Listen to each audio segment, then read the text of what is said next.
Esta paz que sinto em minha alma, não é porque tudo me vai bem. Esta paz que sinto em minha alma, é porque eu louvo ao meu Senhor.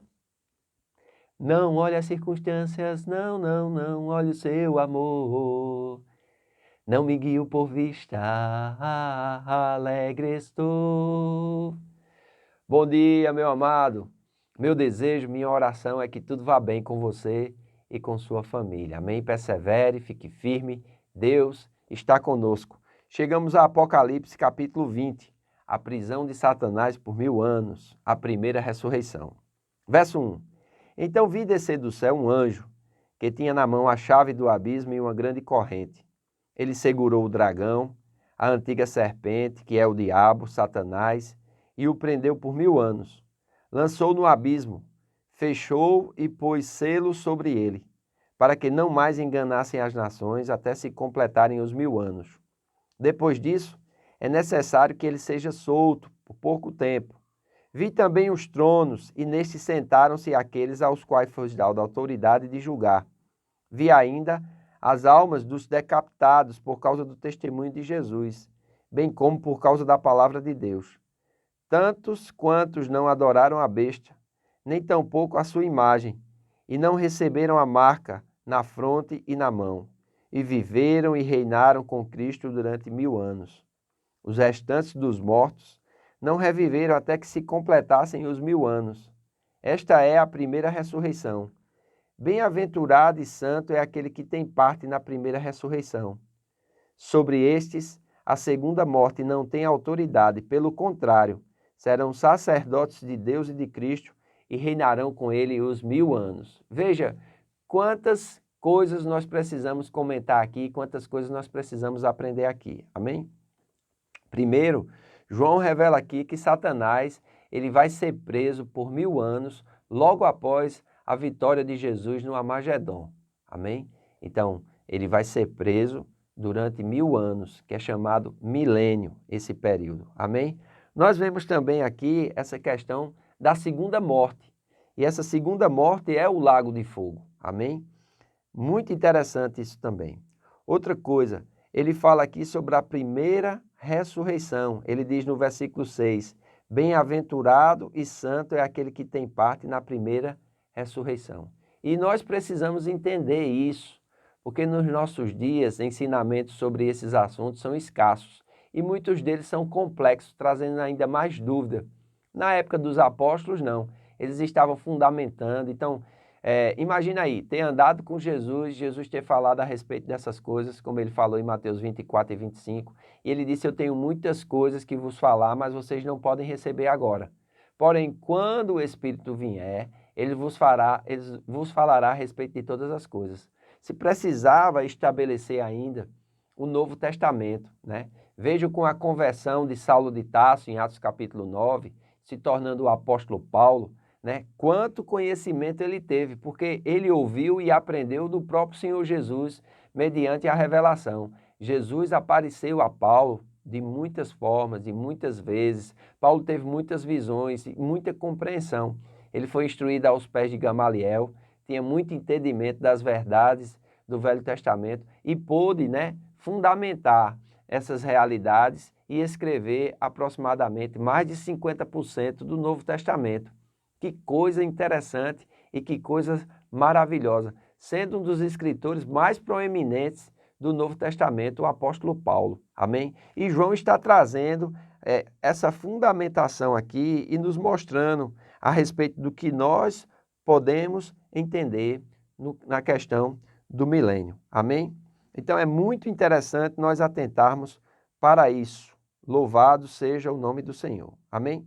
Existem duas visões com relação ao milênio, né? A visão pré-milenista sustenta que após a vitória do capítulo 19, Cristo estabelecerá um reino precoce e reinará com os santos ressuscitados com paz e justiça durante 1000 anos, o que pode ser um período literal ou simbolizar um período intermédio indeterminado. No final deste período, Satanás comandará uma rebelião final que fracassará e o mundo que está por vir começará. Amém?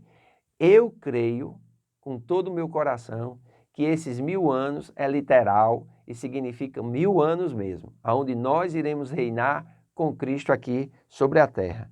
Já a visão amilenista, também chamada de milenal atual, sustenta que os 1000 anos simbolizam o período entre os dois adventos de Cristo, sendo realizados completa ou progressivamente. Nesta visão, o reino milenar é um reino de santos espiritual e não político, sendo realizado com Cristo agora, esteja o crente no céu ou na terra. Então é muito importante nós entendermos que existem visões diferentes, porém nós precisamos ficar com a visão mais bíblica possível, amém?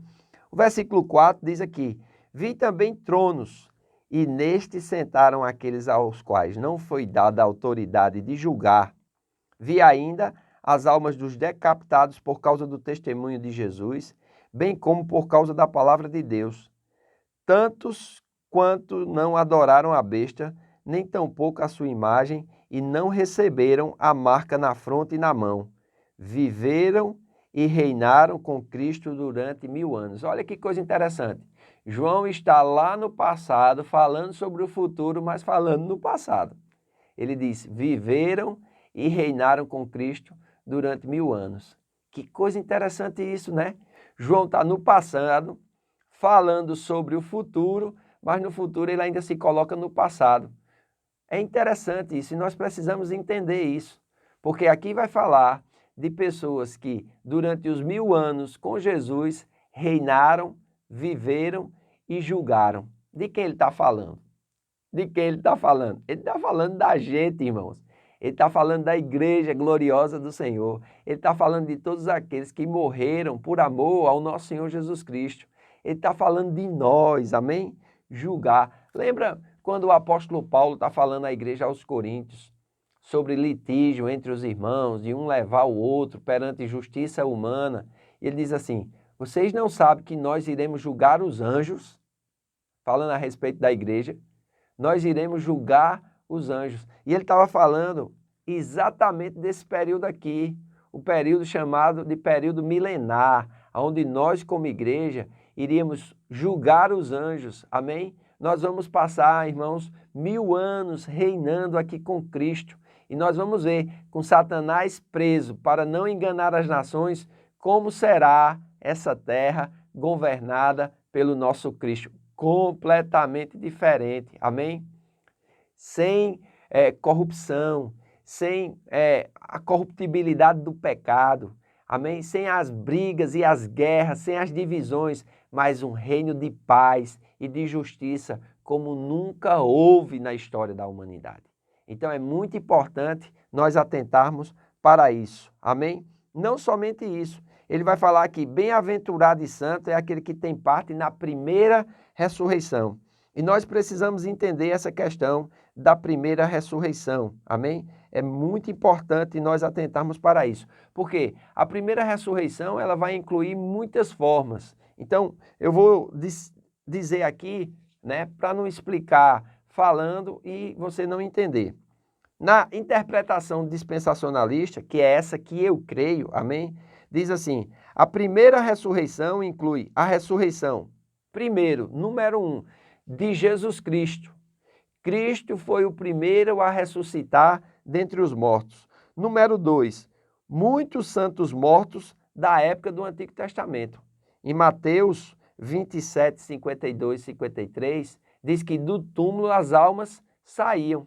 Lembra que quando Cristo desceu, ele pregou o evangelho em prisão e levou cativo o cativeiro, amém? Paulo fala isso escrevendo aos Efésios no capítulo 4, pois é, todos os santos que esperavam em Cristo, que criam em Jesus, eles participaram da primeira ressurreição também, amém? Não igual a de Cristo, mas de uma ressurreição chamada também de primeira ressurreição. Depois, os santos que morreram no período da igreja. Sabia que todos aqueles que serviram a Cristo no período dessa época da graça, eles irão também ressuscitar louvado seja Deus, farão parte da primeira ressurreição. Depois, o arrebatamento dos santos vivos. Olha, se nós estivermos vivos no arrebatamento, nós também ressuscitaremos e faremos parte da primeira ressurreição. Está lá em 1 Tessalonicenses, capítulo 4, versículo 16 e 17.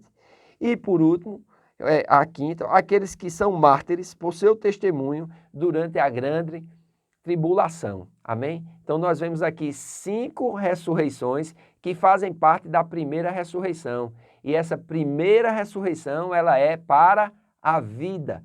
Nenhum destes que participaram da primeira ressurreição passará pela segunda morte. Ou seja, todos esses já estão salvos.